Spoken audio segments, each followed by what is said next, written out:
Hi guys, welcome back to my YouTube channel.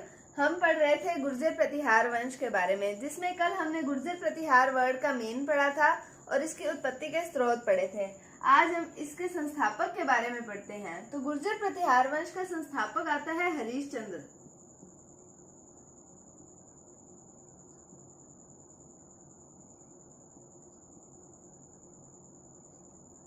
इसका एक और नाम भी आता है जो है रोहलिद्धि,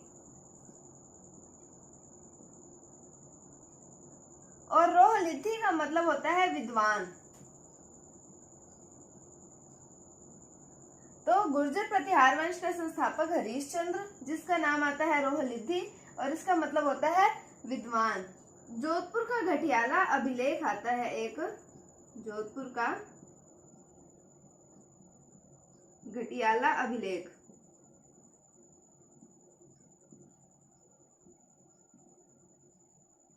इसमें गुर्जर प्रतिहार वंश के बारे में जानकारी मिलती है। इसके अनुसार गुर्जर प्रतिहार वंश का शासन था 837 ईसा पूर्व से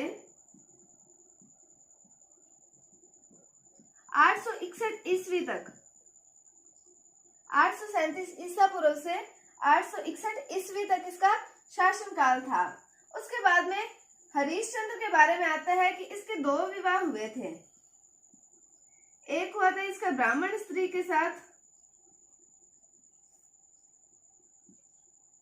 एक हुआ था इसका क्षत्रिय स्त्री के साथ,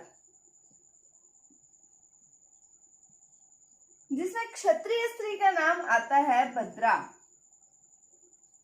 ब्राह्मण स्त्री का नाम देखने को नहीं मिलता है और क्षत्रिय स्त्री का नाम आता है भद्रा।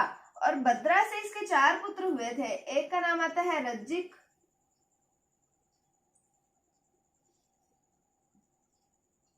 कद्धक, भोगभट और दह। रज्जिक, दह, कद्धक और भोगभट। तो अब हम पढ़ते हैं रज्जिक के बारे में।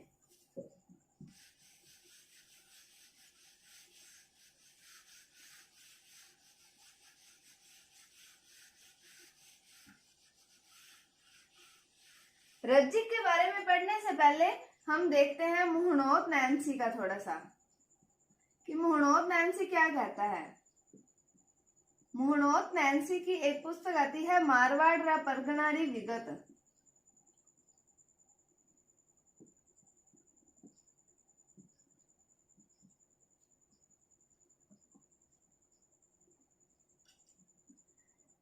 मुहणोत नैन्सी की इस पुस्तक के अनुसार गुर्जर प्रतिहार वंश की कुल 26 शाखाएं हुई। कुल 26 शाखाएं हुई। इनमें से 2 शाखाएं मुख्य रूप से आती हैं।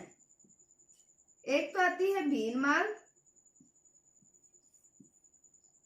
एक आती है मंडोर। भीनमाल है जालौर में और मंडोर है जोधपुर में। तो अब हम मंडोर शाखा के संस्थापक के बारे में बात करेंगे, जिसका नाम आता है रज्जिक।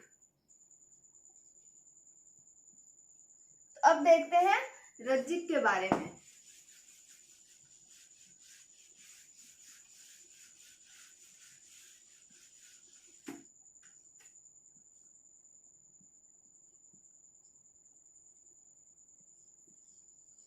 रज्जिक ने अपनी राजधानी बनाई थी मंडोर को। मंडोर को बनाई थी, इसलिए इसे मंडोर शाखा का संस्थापक बोला जाता है। तो गुर्जर प्रतिहार वंश की मंडोर शाखा का संस्थापक कौन हुआ? रज्जिक। उसके बाद में एक ब्राह्मण आता है नरहरि। नरहरि नामक ब्राह्मण जो है वो इसे राजा की उपाधि देता है, क्योंकि ये रोहिस्कूप में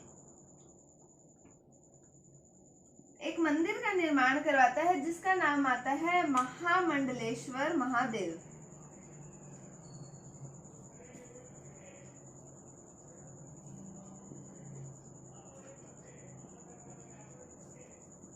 ये महामंडलेश्वर महादेव के मंदिर का निर्माण करवाता है और ये मंडोर में राजसूय यज्ञ करवाता है।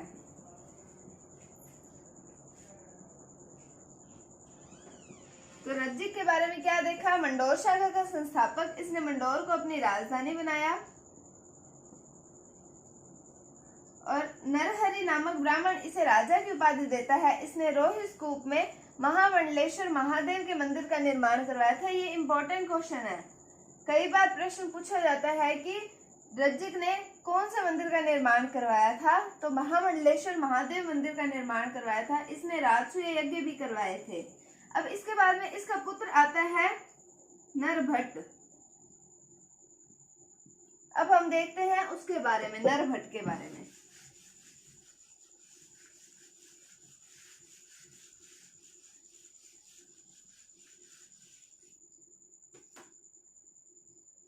नरभट्ट के बारे में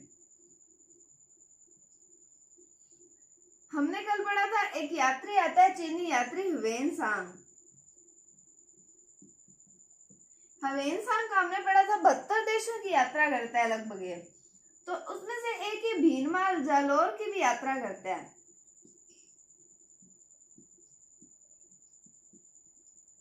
ह्वेनसांग का हमने पढ़ा था यात्रियों का राजकुमार इसे कहा जाता है और इसे नीति का पंडित कहा जाता है। ह्वेनसांग का एक ग्रंथ आता है जिसमें इसकी यात्राओं का वर्णन मिलता है, जिसका नाम आता है सीयू की। ये इसका ग्रंथ आता है। जो ह्वेनसांग है, ह्वेनसांग नरभट्ट को एक उपाधि देता है जिसका नाम आता है पेलो पेली। ये पेलो पेली उपाधि देता है जिसका मतलब होता है शक्तिशाली।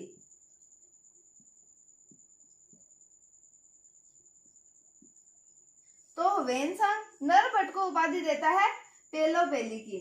जो नरभट्ट है ये भी रोहिस्तकूप में एक मंदिर का निर्माण करवाता है। ये करवाता है विष्णु मंदिर का निर्माण।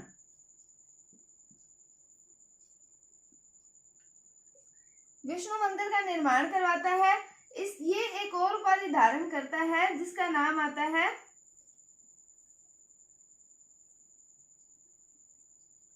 पीलीपणी। ये पीलीपणी नामक उपाधि धारण करता है जिसका मतलब होता है गुरुओं का आश्रयदाता, गुरुओं और विद्वानों का आश्रयदाता।